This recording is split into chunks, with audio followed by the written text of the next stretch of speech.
আগামী 100 বছর, 1000 বছর পরেও এই মাটি যদি টিকে, তো মনে রাখো এই মাটি শহীদ শরীফ উসমান হাদি রহমতুল্লাহ আলাইহি আমার দেশের এই মাতৃভূমির এই ইমানদার যুবকের নাম আগামী 1000 বছর পরেও শ্রদ্ধার সাথে কলিজায় কলিজায় স্মরণ হবে।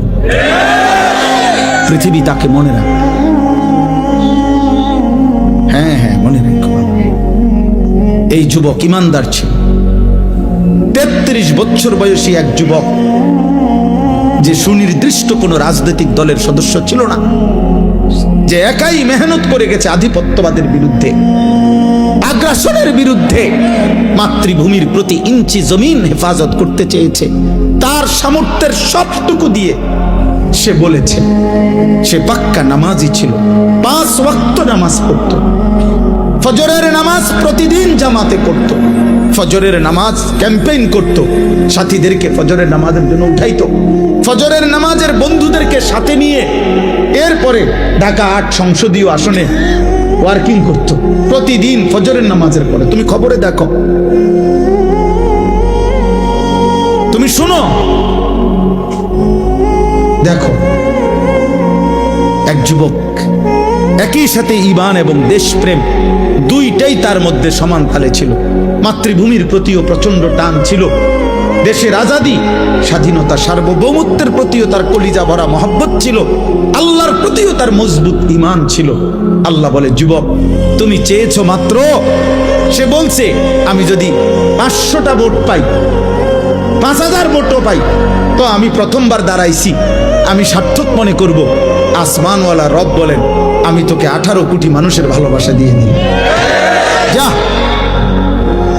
গোটা মাটির ভালোবাসা দিয়ে দিলাম। তুমি যুবক চেয়েছো 500 ভোট, আলহামদুলিল্লাহ, আলহামদুলিল্লাহ।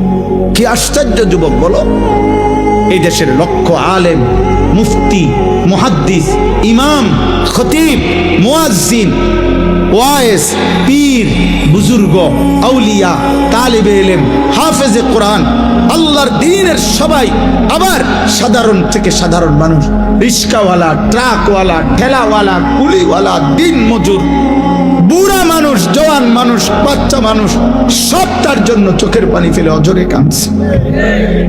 এই জন্য যুবক, মরিলে এমন মরাই মইর, বাঁচলে এমন বাছাই বাইছ। নারী দেখে দেখে মরে যাইবা, এমন সুন্দর শেষ করে দিলা হায়াত।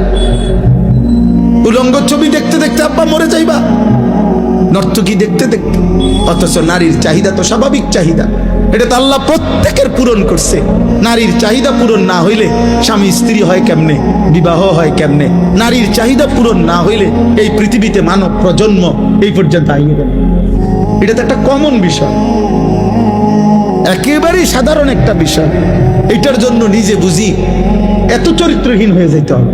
ছি ছি ছি ছি ছি বেটা, থু বেটা, খা পুরুষ, অপদার্থ বেটা।